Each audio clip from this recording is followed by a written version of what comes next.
Welcome to Women of the Wild, where education and opportunities are key. And friendships are made to last a lifetime.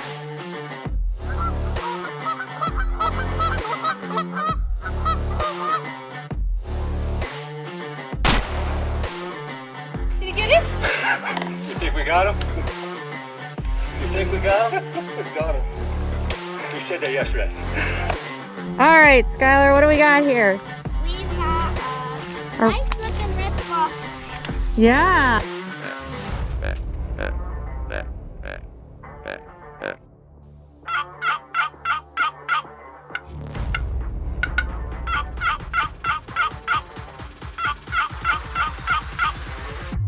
Oh, there she is.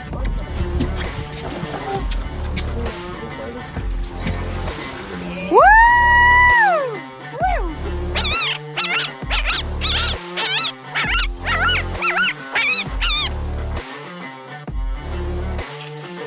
You dropped our great ghost. Give me a hug.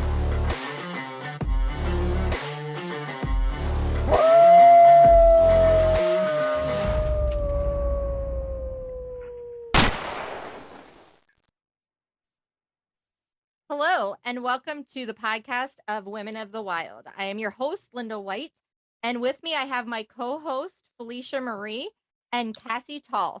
Hi, ladies. Hi, thank you. Hello. Hi. So, this is our first podcast, and we kind of really wanted to introduce what Women of the Wild is. So, I'm gonna let Felicia kind of take over on exactly what we are, how this got started, and what the vision for it was. So, Felicia, if you don't mind listening or telling our viewers a little bit about what Women of the Wild is and how this all came about. Yeah, absolutely. So, Women of the Wild is a company that we started up, that I had started up in June of 2021. And it was just a mission of getting more women together in the outdoors and bringing a sisterhood together, providing education and opportunities that women don't typically have in the outdoors, and just building a sisterhood together. So, in 2021, it really became a kind of more known. Social media it can be such a great thing because it opened up so many doors for me to realize that there were girls out there that wanted to experience the outdoors, or wanted to but never had the opportunity. So in starting Women of the Wild, it just started with me privately booking trips with other girls, and then it just kind of grew into this and manifested into this great company, where we're able to provide back to these girls and provide experiences that they normally wouldn't get. And our main focus is education. So providing experiences that these girls can come out and learn something new, or maybe even learn it in a different way. Maybe they've already been doing it, but we can teach it in a different manner.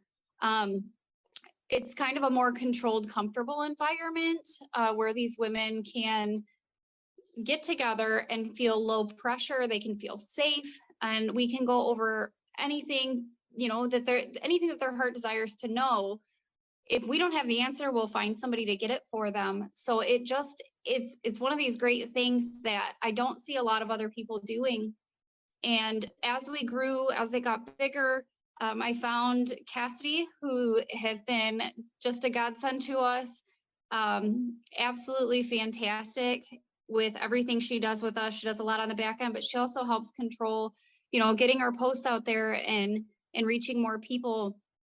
And then from there, we brought Linda White on with us. Linda White has been also an incredible extension to our group here.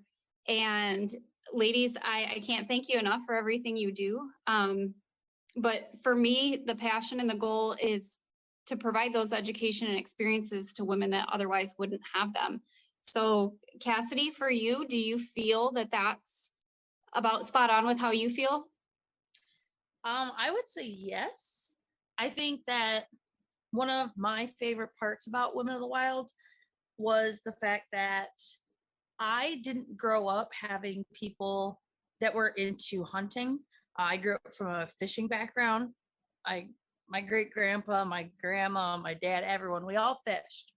I had always wanted to get into hunting, but I don't know if this is true for all women, but I know personally, I'm more intimidated asking a guy for help and direction in it. Whereas when I had found you, you were able to teach me in a way that made me more comfortable, and I was able to get another can't even say the right word, women's opinion on it that I think was easier for me to take as you're giving me assistance rather than you're talking down on me, which is how I had felt a lot trying to get involved into it beforehand. And I think something else that I really liked is just seeing that there are all of these other women that do share this interest in not just fishing, but also hunting and really just outdoors in general.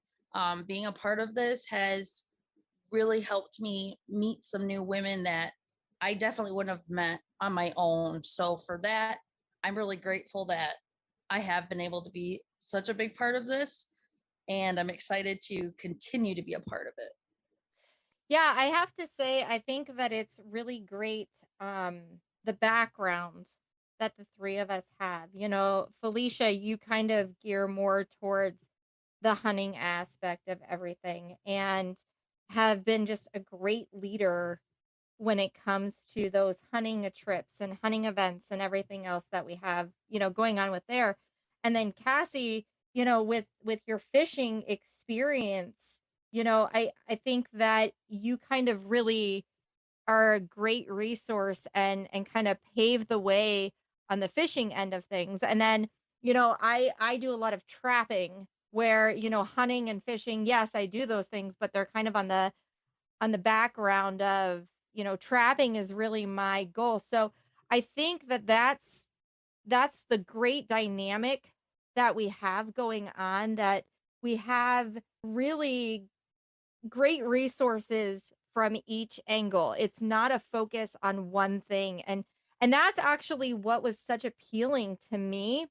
Whenever I reached out to Felicia, it was funny because I actually was talking about this on a different podcast that I was doing. They asked me, how did you get started in this? And I said, I reached out to Felicia. I kind of stalked her for a while on what she was doing with Women in the Wild. And, I really wanted to make sure that this was a group that I wanted to be a part of. When you want to align yourself with people and organizations, you want to make sure that it's something that really holds your values. And I think for me, that was the big thing. I kind of really stalked her and what Women of the Wild was, and Cassie, and saw some of the educational trips and everything that was going on, and where I am in the trapping community. Yes, I go to conventions and everything, but the educational side, getting women more involved, getting women out there on the trapping end, the two of you are doing this in already in other events where it was hunting, fishing. I mean, we even have some canning events, and things like that coming up. And that was the appeal to me. Like, this is fantastic. I was like, I love the fact that it isn't about being in the spotlight. It isn't about money. It's about bringing education and fun to women in just a sisterhood atmosphere. So that was, to me, just a huge part. And I think we have such a great dynamic with the board that we have. And we're bringing on other ambassadors and everything like that. But I think, like, with the three of us, we just hit a really good rounded outdoor base. I mean, I don't know what your opinions are, but guys, but I mean, that's how I see it. No, I absolutely agree with you. I couldn't do this without the two of you.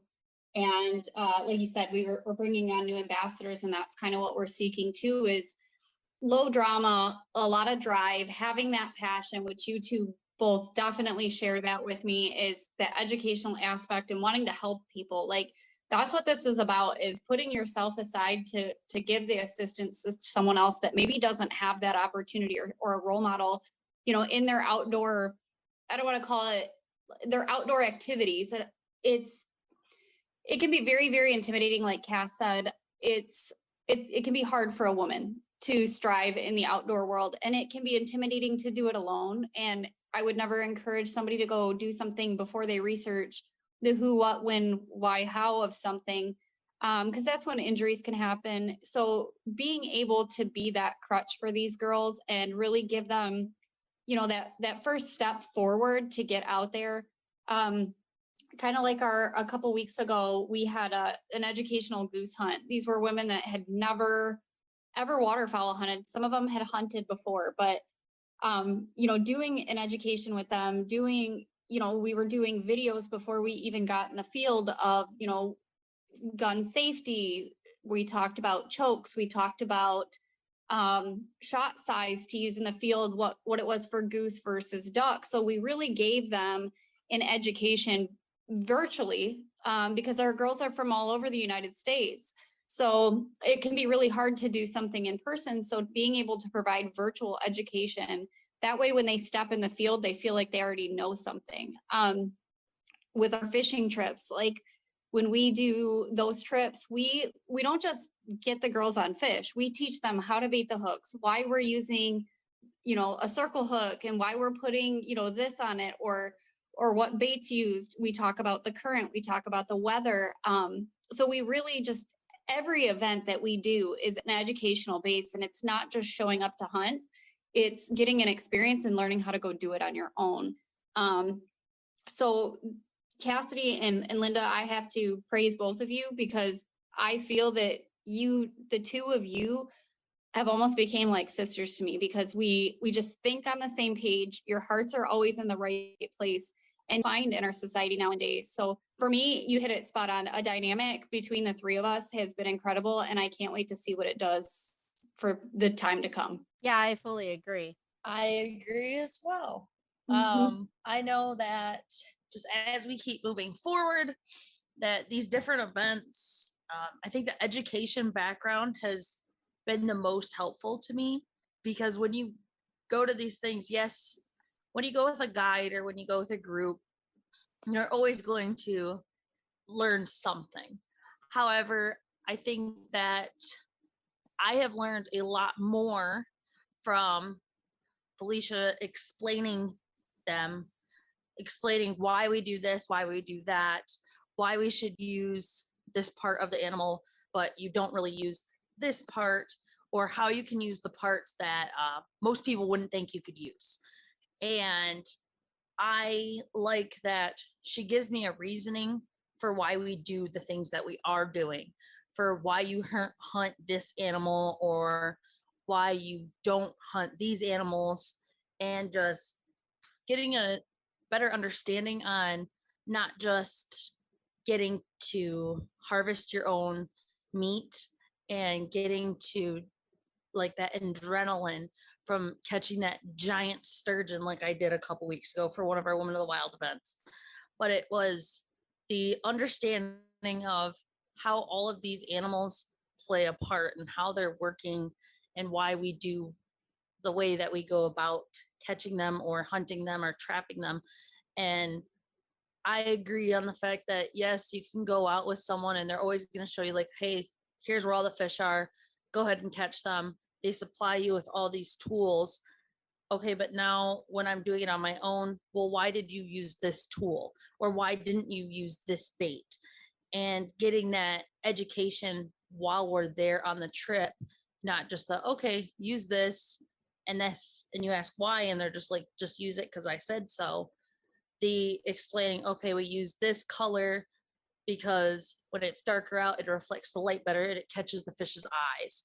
Or we want to wear a hat when we're goose hunting because from above, they can see the whites in your eyes. It's things that you don't think of. And getting the reasoning for why we do certain things out in the field or out at the water really helps, so that you have that better understanding, so you're not just doing things because someone's told you that's how you do it. Yeah, no, I fully agree with that. And I have to say, like, I don't know about you ladies, but like in the trapping community, I've had people who have asked me, why do we need why do we need a separate women versus men, I guess, event? And for me, you both kind of have hit it spot on. I don't know about you, but I learn better from my equal. Mhm. I don't feel like there's that judgment of, oh, stupid girl, you should have known that. And not that I really think that a lot of men are saying that, but you kind of sometimes get that feeling like I don't want to ask that question, or I don't want to say these things because there might be that perception of, oh, well, why didn't you know that? Or what, where I feel like when you're doing these women events that you're kind of all on the same page. You have that bonding experience where you feel comfortable of asking those questions, comfortable of making a mistake, comfortable of saying, "Hey, I don't know." Yeah, honestly, that's probably the biggest thing that women experience in the outdoors is, like you said, it's not that men are putting that portrayal out there, but I think as females, we always kind of have that in the back of our head we think so deeply into everything, and like there's always like something in the back of your head that's like, oh my gosh, should I ask this? Is it going to make me look stupid? But at the end of the day, if you don't know the answer, then you need to ask it. And I agree that sometimes learning from your equal, it does, it's a different feeling. It's low pressure. The safety aspect too. I mean, when you get men and women together, don't get me wrong, I love hunting with my guy friends, but there is just a different aspect with women together. The groups that we have taken out have been absolutely spectacular. Um, Getting it, I've had guides tell me, they're like, man, I was really thinking with 10 women in the field, it would just be drama. And this was probably the best hunt I've ever had. Women just love the experience, and we're pretty caring. Like, we care about those animals. So a lot of times, whether it's a fish, whether it's just looking at nature, or whether you're hunting, you appreciate it from a different aspect that I think a lot of men don't really see it through our eyes. And I think that giving women that opportunity to see how other women experience things, and also in the same breath, providing them, like Cass said, that why we're doing this, not just telling you to do something, but giving you a full explanation, and then letting you make your own opinion and letting you find your own way. That's one thing I iterate every time that we do an event is, just because this is my way doesn't mean it's the only way. Like, you have to find what fits for you. Where I know a lot of times when you're out with a male dominant crowd, it's typically like more of, this is what we're doing, not this is why we're doing it. Does this work for you? I think that women have that very nurturing personality, like that mindset that we just want to nurture someone to help them grow. Like, to me, there's no greater reward than after doing one of these events and one of these girls is sending me, pictures of a fish that she never caught that I helped her learn how to catch, or a couple of girls getting out in the field now, like they're comfortable enough to go do it on their own, or with their dads, their boyfriends, their brothers, or take their kids out. To me, that's when you see these people flourish and grow, that to me is like the goal to all of this, is providing those experiences to where people are comfortable enough to keep venturing out and getting deeper into this and driving a passion for someone. It's just a really rewarding feeling. So when you want to like spiral it all down, Women of the Wild, our focus is making sure these women are, first of all, safe, educated, and can get out there and do whatever their heart desires. I like how you put that. It's about getting them out there and explaining to them, making sure they're educated.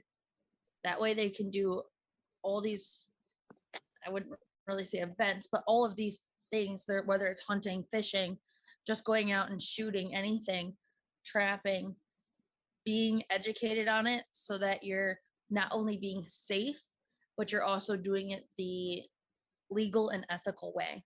Yeah, definitely. I mean, that's spot on the head. I mean, being within the guidelines, because every state is different. So that's also a really great point that you brought up, is making sure that we're teaching the girls that they need to follow their regulations per their state, or when they're doing non-resident, making sure that they know the difference there. But yeah, the safety is always number one key in every event that we do. But then it grows, and once you're safe, that's when you can start going to the education, and then that's when you start your skill building. And then from there, it just flourishes in giving an experience that is kind of unlike anything else. I mean, I've never been on a trip or anything like that where it's explained and laid out in the way that we do things. So I really encourage women that if they want to get in the outdoors, that they get a hold of one of us, because the aspect that we bring to the table is we're not just going to take you out and put you on a hunt. We're going to take you out and teach you how to do it on your own and understand why, and give you the resources for you to understand, you know, your regulations state to state, or even, you know, it can be county to county. I mean, right now we're in waterfowl. So knowing, you know, putting those times and those dates in there, because it could be based on units or zones, and that can just be not knowing, which isn't an excuse. It's something where you have to know that that's a thing to understand it, and really, like, it's kind of like an onion. You got to peel it back to get to it.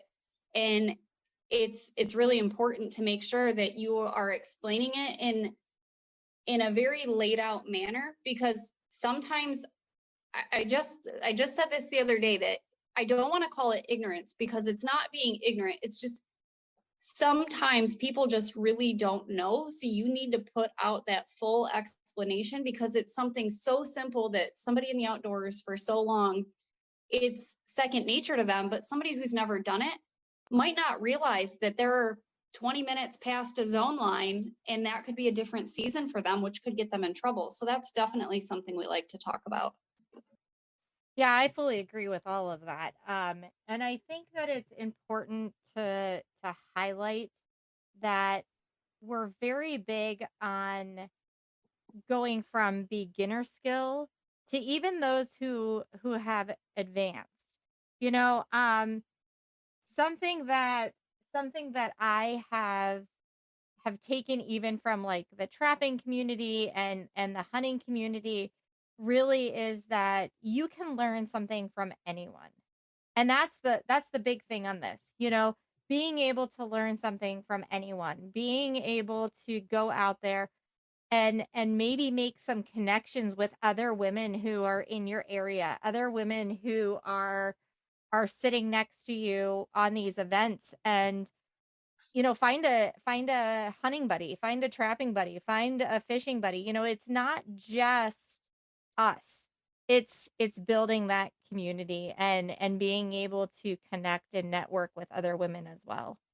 And now a short word from our sponsors. Share your love of the outdoors with your little ones through the exciting adventures in Dr. Josh Farr's children's books. As an avid sportsman, Dr. Josh Farr has taken his passion for the outdoors and uses his vivid storytelling to teach valuable lessons and appreciation of the world. Learn the alphabet through the ABCs of hunting. Find joy in exploring the outdoors with Let's Go Out and Play and more. You and your child will love learning about nature with Dr. Josh Farr. See all of his books now at drjoshfarr.com. That's drjoshfarr.com. Well, you see, trappers are a special breed of people. We're dedicated, committed, and passionate about what we do and who we are. Each and every one of us has an intense desire to be the very best we can. So in the world of skinny jeans, man buns, and pumpkin spice lattes, sometimes you just have to stop, push back, and tell the world, that's not me. Whether you're from the far north or in the deep south and anywhere in between, Southern Snares can help you succeed at getting the job done and being who you are. Girls with Guns Clothing is a proud sponsor of Women of the Wilds podcast. If you are looking for hunting gear, be sure to check out our new fall collection, including the launch of our new Artemis Generation 2 lineup. With Girls with Guns, you know that our gear has been designed and field tested by women who actually hunt and wear this gear. We have an amazing team of women who contribute and share their ideas and extensive field testing so that our gear works for you in multiple hunting environments. We build our gear for women of all shapes and sizes, made by women for women. If you want to try out GWG, you can go to gwgclothing.com and use WILD15 for a discount off of your first order. We would also like you to check out Sawmill Creek, Baits and Lures, RMC Custom Calls, Atlantic Coral Enterprise, Blast and Cast Guide Services, Epler Fur, Feather Moon Calls, Shangalaya Safari, and Shelly Emmer with Dirty Girl Guide Services. So, Cass, you kind of got started with Women of the Wild by going out to these events. You were already friends with Felicia before, correct? But going out on some of these events was really what got you wanting to be more part of the group, not just as a participant, but as being able to run events, share knowledge, and everything else. That's correct, right? Yeah, so I actually met Felicia. I was her dog watcher. I used to pet sit for her. I still do. But I had been interested in hunting, and we had got to talking one of the times when I was going to dog sit for her. And she was just kind of explaining to me like what kinds of hunting she does and how she was going to go on this event and how she thought it'd be really fun if I would come. And so that's what we ended up doing. I came on one of the events, and then that went from I went on one event to, oh, look, there's another event that looks cool. So I started going on to all these events, and pretty soon I started becoming more involved in other parts of the company and helping her get in touch with some of these new guides that we started using, or reaching out to other organizations, and just kind of putting ourselves out there more, and helping her when we were going to like Outdoorama, and we didn't have a booth or anything, but we were still walking around and talking, and I'm very good at getting conversations going, whereas Felicia, she can talk and give you all the information, but she's not good at just walking up to random strangers like I am. So that's kind of how we started working. We both have our own little parts, and we just work well together. And these different events definitely brought me into wanting to be more a part of everything. Just seeing how Felicia interacts with these women that have never been hunting or never been fishing, or have been hunting and fishing but haven't hunted or fished for whichever species we're going for that event. And I really like education portions of things and teaching people to help them understand fully what they're doing. And so seeing that and seeing Felicia do that made me want to be a part of this group even more. And it's just grown from there for my love for this company and my love for Felicia.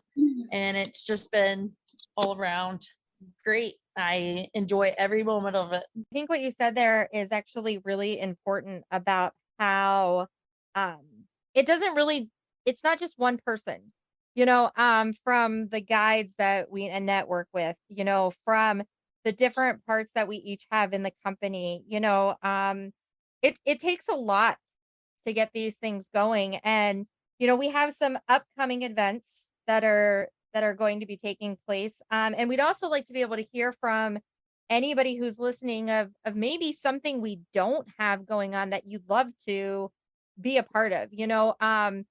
I think we've gotten to a pretty good point where we're networking with a lot of people, not just in Michigan where we're based, where the company is based, but in all over the world. I mean, heck, you just came back from Africa, right, Felicia? I did. Yes, South Africa. Yeah, so I mean, we're really all over the place. And Felicia, do you want to talk about a little bit about maybe some of the upcoming events that we do have, and and even some of the ones that we had in the past that we may, regurgitate a little bit. Yeah, so I'll start with the past ones. We've done a salmon trip out on Lake Michigan. We've done bow fishing out in Maryland.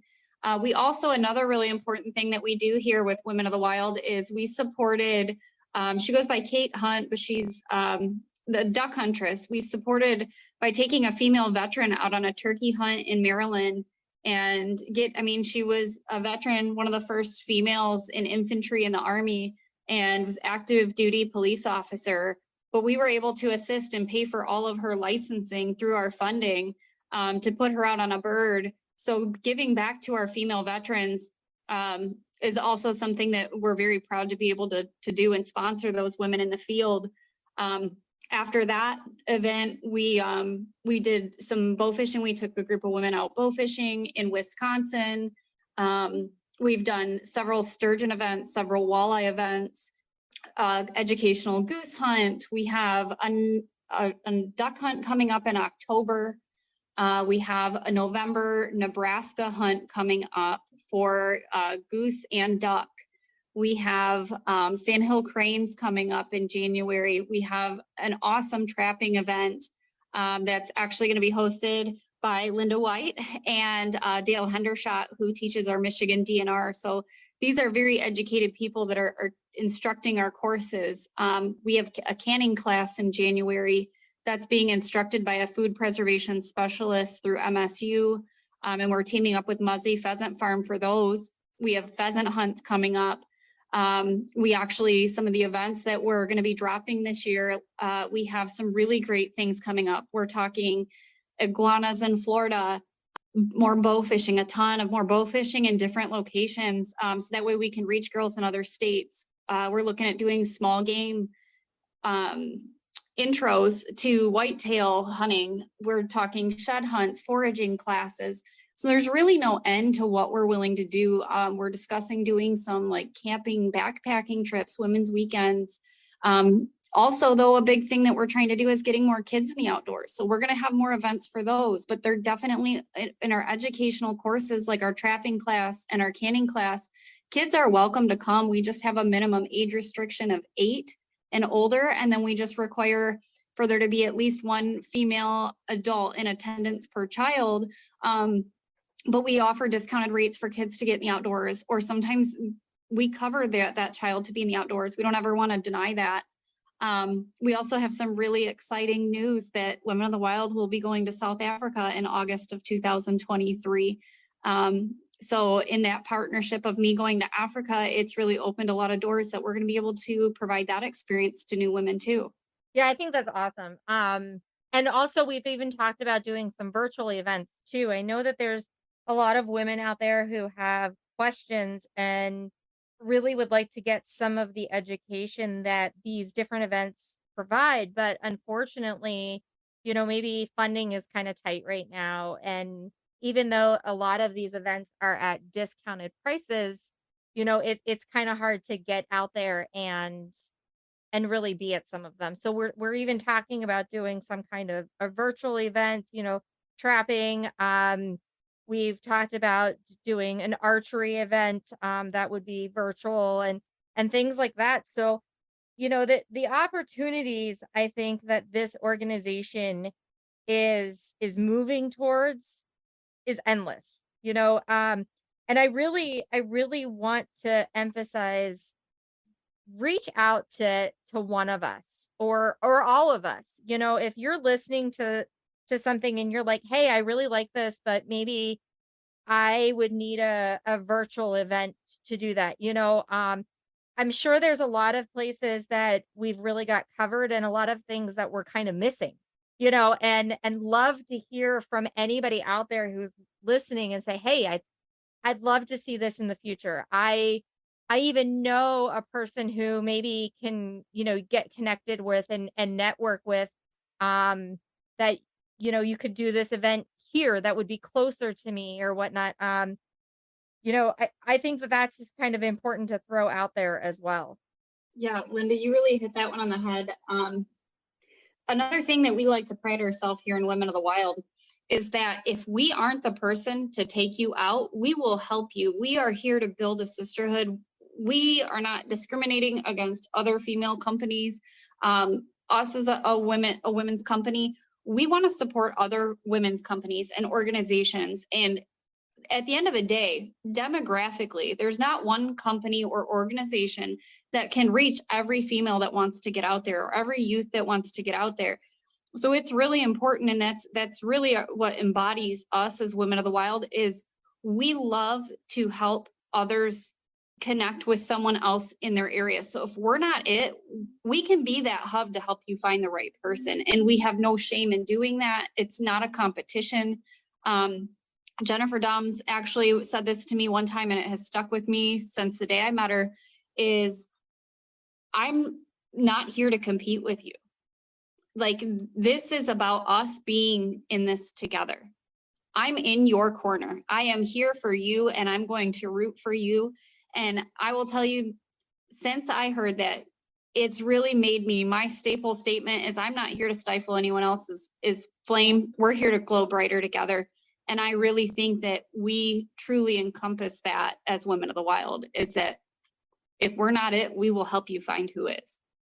I agree with you completely. And I know there's a lot of groups who try and be better than their other group, when in reality, we should be more so working with one another, because like you said, we're not going to be able to reach every single person. We're not going to be able to do every single event, everything that each person's going to want to do or be involved in. And it's more of a, we want to get more women involved. So we need to just find those groups that are better for where they're living at, or for what events they're looking for. We're not going to be every person's picture perfect group for what their needs are.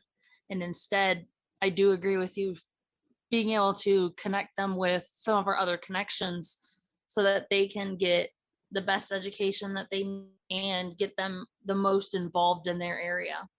Yeah, absolutely. Giving them the opportunity. Like, we can't be everywhere at once. We can't. We're definitely going to try, but as we branch out and we get to more states and we start doing more events, like, we're going to have opportunities all over the nation. But for right now, as we grow, we're still in, our infancy of this. And in reality, we've only been running this company for just over a year, about a year and 3 months now. So it's still really in its infancy, and watching it grow and watching the two of you and how much you strive and help this, it wouldn't be what it is without the two of you.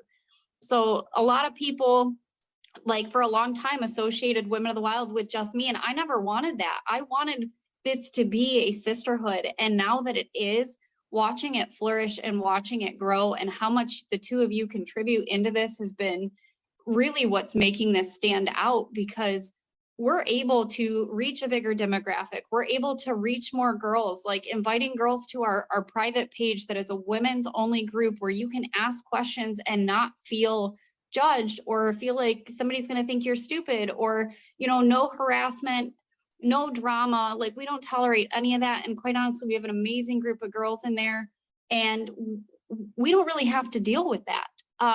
These girls just have that same passion, and that's what we want. That's what we want to see, is these girls just coming together and supporting one another, and it not being a competition of, oh, my deer was bigger last year, or whatever it may be, of rooting everyone on and not ruining that experience for someone else. And just the positivity in these women it's just superb. Like, seeing these women absolutely ecstatic. Like, you take them on a hunt and it doesn't even matter if they killed something that day. They just had so much fun. They can't wait to go back.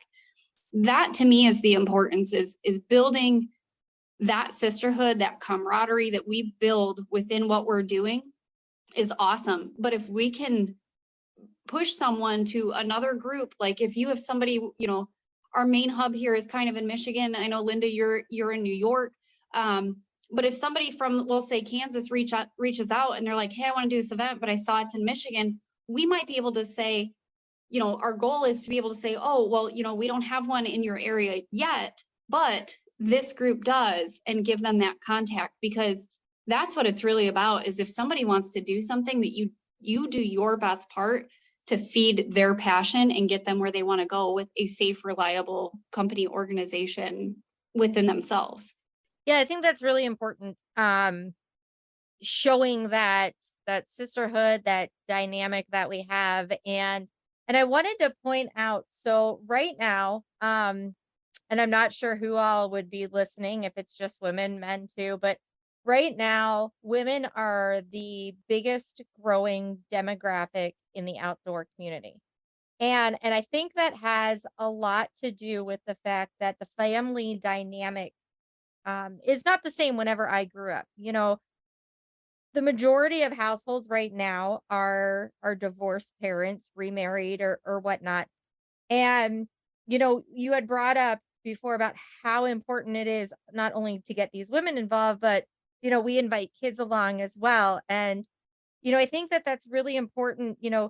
Dad may be already out there hunting, fishing, or whatnot, but getting mom involved, getting her the correct knowledge, the correct skills, so that way, if Johnny wants to go hunting with dad, but it's mom's weekend, you know, as a family dynamic, mom can say, "Oh, that's not something you need to miss out on. I can take you to do that." And I think that this organization that we're part of here really kind of helps build on that. And like you had said about with bringing kids to some of these events, getting that education, it doesn't matter what level you're at, getting those women involved, letting you all realize that it doesn't matter your skill level, it doesn't matter your background, it doesn't matter where you're living. We're here to help. And just like you said, even if it's something that we don't offer, you know, between the three of us, we have enough networking that we will find you someone to connect with. Absolutely. One thing I did want to touch on is, finances. So something had been brought up on, we have a calendar that's coming up, we have a cookbook that's coming up, and where are all those finances going? Whenever you purchase something that comes from us, our t-shirt drives, our sweatshirt drives, all of that, where do those go? Where do those funds go to? And Felicia, I don't know if you maybe want to explain exactly how does our funding work? What are we doing with that funding to help provide, maybe lower costs of things, or different, different events moving forward? How does that all work? Just let people really know what the Yeah. back end of that organization is all about. Yeah. Absolutely. So with our events, we try our best to get a discounted rate. It doesn't always happen. But essentially, we don't make money off of any events that we schedule. Our events are at like bottom cost of what we have to make, what we have to charge to be able to pay the guides. We typically add the gratuity in most of our hunts, which that just depends on the guide and their preference. But we add in, t-shirts and stickers, and then we do have, the fees for the websites or payment. So when you're paying to come out on an event, you are getting it at absolute cost of what that is. But when you purchase, and you're purchasing, whether it be stickers on the website or t-shirts, hoodies, hats, when you're making those types of purchases, 100% of the profit from those is going back into our women, going back into our youth, and going back into our events, going to things like we had said about the female veteran, paying for tags for those people, to be able to show our appreciation back to our veterans, to be able to pay for, we're talking about doing a hunter safety education for some kiddos, to be able to fund that. So with our cookbook, with our calendar, with our podcast, we have sponsorships. All of that money goes back into these women. So the women, whether you're in our private group or you don't choose to join the group, but you go on an event with us, all of that funding is put into those women. So the women that are participating in going on these events, know that you're getting this at either a discounted rate or at cost. We don't upcharge for events. All of our t-shirt sales, our merchandise, all of that funding, 100% of those proceeds goes back into what we're doing here and providing those experiences, providing that education, keeping everything low cost. We have so much that we put into this. And I think it's important for people to know that we are all volunteers. Yes, we're a company, but Linda, Cass, and myself, we do all of this because it's what we love to do. None of us get paid, so we don't have any overhead with things like that. That every cent that comes in goes back right into this company and growing it into getting more women out there and providing the lowest cost possible. Yeah, I was just about to bring that up too, Felicia, was that we don't get paid to do any of this. We have a payroll, we don't have any of that. Every dollar that anyone spends, whether it's for our donation drives, like the call drive that we had, or for buying some of our shirts or merchandise or anything like that, it all helps us get the different tools that we need for setting up those classes, like the canning class we have coming up, or our trying to get those hunts cheaper for the girls. And I don't think a lot of people realize that we're completely, all the money that we get, anything that people buy from us or anything, is just going back into the company to help make these things more affordable for those girls when they're just trying out things for a first time. Right. Yeah, actually that's the canning class is a perfect example. So we have to, pay for the facility to feed everybody, but then we're also paying for all of the everything that the girls are going to need. So the cans, the lids, all that kind of stuff, like we will provide all of that due to this funding. The trapping class, to be able to provide things for that, the traps and everything, like there is a cost to it. So it does help with that. And it's not, sometimes it's purchasing things to help us get more women in the outdoors, but it is all for these events. It is only used for these events and for our women. And, there's times where we can reuse it. So that works out great. That's what we try to do is be as efficient as possible in what we're doing. Or, the fly fishing trip, Cass, you were with us on that, where we did a group of women who have never fly fished before. We just weren't at that level yet to provide the funding to provide all the women fly rods, but we'd like to get there. And for that specific experience, we just let the girls know to buy a lower end one and find out if it's even a passion that you have. So sometimes there's a little bit extra that these girls might have to do if they want to try something, but we would like to get to the point where we could provide that. So if a girl doesn't have something, we can provide it to them in the field, and it can truly be something for them to come experience and find out if they even like it or not. A lot of these women didn't even know they wanted to try something till we post a flyer about it. And then they're like, man, that sounds really cool. I want to do that. So it's no different than like a guide service. So I'll use the example of bow fishing. When you go out with a guide and they're providing all the fishing poles or all the bow fishing bows, there's a cost to that. So our funding essentially just is raising funds for us to keep doing events like this. And the more that we start raising towards this, the more we're going to be able to do and provide back to these women, and to be able to get these to the point where, our hunts and our fishing trips will never be at no cost. We can't do that. And in reality, you're still getting an experience out of it. So there's going to be a charge, but it's whatever we have to pay that guide and that gratuity to that guide. It's not like we are lining our pockets with this. It's truly just, we have that passion that we want to share it with someone else. And that's why we have the funding that we have and the merchandise we have, is so we can keep providing experiences and education to these women and children.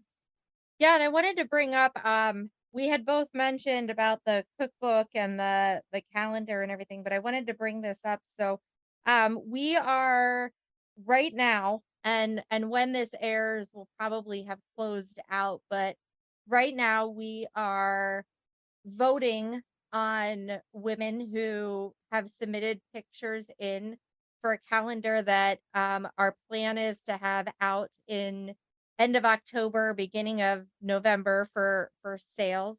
We have a cookbook right now that we are still accepting recipes submissions in, and that we plan on having that out again for the I guess November, December sales, as well. And those would be on our website. If you have any questions or anything about where to find them, you can always get a hold of us. But the plan is to have that out November, December, correct? Yes, in time for Christmas, that magical C word, right? I don't know how magical it is. I'm not ready for that yet. I know people dread it, but in all reality, to be able to we have to have the calendars out in time for the new year. So we would like to have those out at least in like early November. And ideally the cookbook will be released again around that same time in time for Christmas. And the great thing about that is it's showcasing women. So our calendar is it'll be showcasing 12 women of any age group of doing any activity in the outdoors. Not a discrimination against an age or a size or anything like that. Like, it's just these incredible women out doing what they love and showcasing that with a short bio about them in the calendar. The cookbook, that's something that you're going to be able to keep for years to come and try different women's recipes. So these are recipes that our group members are submitting, wild game, that it's going to be able to build something and kind of something fun you can do with your family at home is try one of these new recipes that maybe you'd never thought of, or even maybe try harvesting something just so you can try one of these recipes. So that to me is really neat to be able to have that for our women and showcase them and their recipes as well. I'm honestly really excited about the cookbook. There's a lot of different animals that I would love to hunt, but I feel like you shouldn't really hunt something if you aren't going to eat it. At least try it. And I think with having these different recipes and seeing how other people are eating them and what kind of meals they're doing, like the other day at our fly fishing trip, we had some different recipes for animals that I would have never even thought of. And doing those recipes, like learning how you can prepare different meals with these different kinds of meats, is definitely something beneficial, because then you're not always eating the same old, and you're getting into all these different types of meals that I definitely would have never come up with. Mm-hmm. Yeah, at that fly fishing event is a perfect example.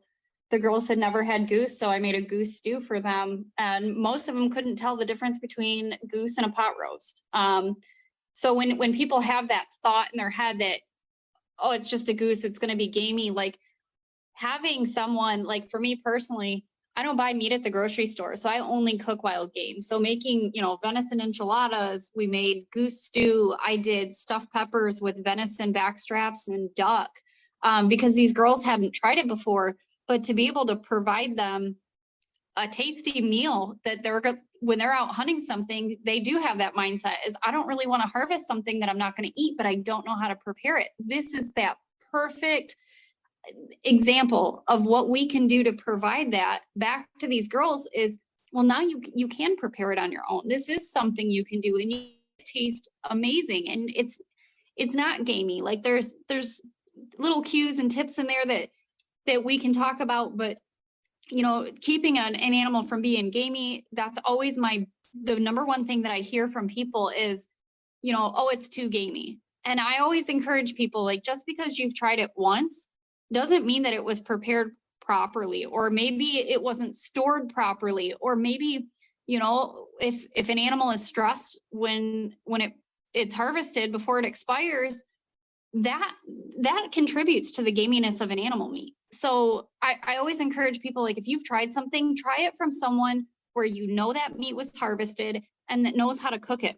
Because having these recipes of people that know how to cook something is going to change how something tastes, or how somebody prepares something different than someone else.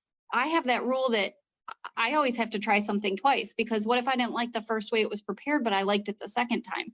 So I think it's really neat that these women are experiencing, they went on our goose hunt, and then I was able to provide them geese to eat, and they loved it. Some of them are going on our duck hunt, and they ate the duck, and turns out to be one of their favorite meats. And they would have never known that had they not tried it and had that experience. So I think that's a really cool thing that this cookbook is going to be providing. And the fact that we're showcasing women and their recipes of wild game, to me, that's really neat too, that for years to come, we're going to be able to look back at this cookbook, and you're going to have, Sally submitted this recipe, and there's going to be a little story about her and her harvest. And it's just going to kind of be this really cool, I hate to keep saying the word, but it's a really cool dynamic to showcase. Yeah, I agree. And I like the fact that it seems like from some of the submissions that we have, it's not just venison. You know what I mean? Like, and that's always my go-to. Like, I think of, every whenever you hear wild game, it's always venison. Like I cook a lot of turtle.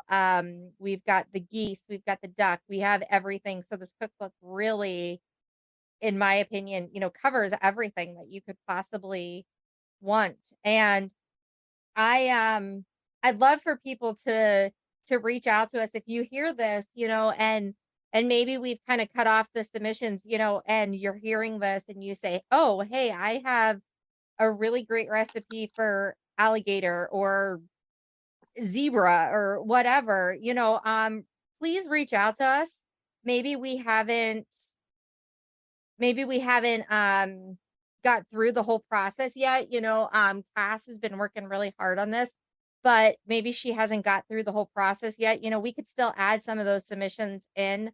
So please, if you're hearing this and you've got a great recipe and you haven't submitted it yet, let us know. We'd love to hear from you as well. But ladies, we're kind of around our hour. I'd like to kind of keep these to an hour. Do any of you have anything else that you would like to add before we kind of sign off? Well, first of all, what you just said, even if this podcast is aired after we've closed that submission, submit them anyways, because we can save them for next year's cookbook.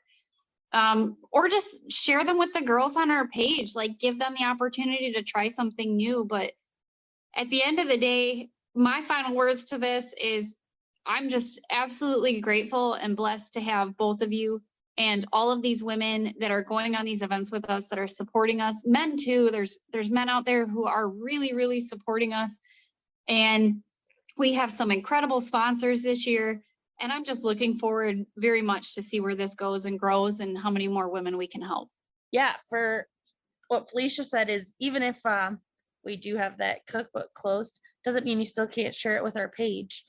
And I'm just excited to keep seeing where we go and continue moving forward with this. Yeah, well, I appreciate the both of you being on. I know sometimes we've got such busy schedules, so it's wonderful to have the three of us all in one place. I know sometimes that can be hard. I'd like to thank everybody who's listening, supporting us. This is our first podcast out, but it's definitely not going to be our last. They will be aired every other week. This one here is October 7th that it is aired, and then after that it'll be the following every other week. You can find us on any real podcast platforms. Along with this will also be posted to our YouTube page as well. We will also have in the links where you can find our website. It is womenofthewild.net. And please reach out if you have any questions, any kind of thoughts, anything that you'd like to maybe hear in the future, maybe guests that you would like to have us have on. All of those things would be definitely welcome. And I appreciate all your support. And hopefully you'll tune in next time. Thanks, ladies. Thank you. Thanks for listening. Thank you. And that concludes this episode of Women of the Wild podcast. We hope you enjoyed this episode. And if you have any questions or would like to check out our website, it is www.womenofthewild.net. We post different events and everything that we've got going on.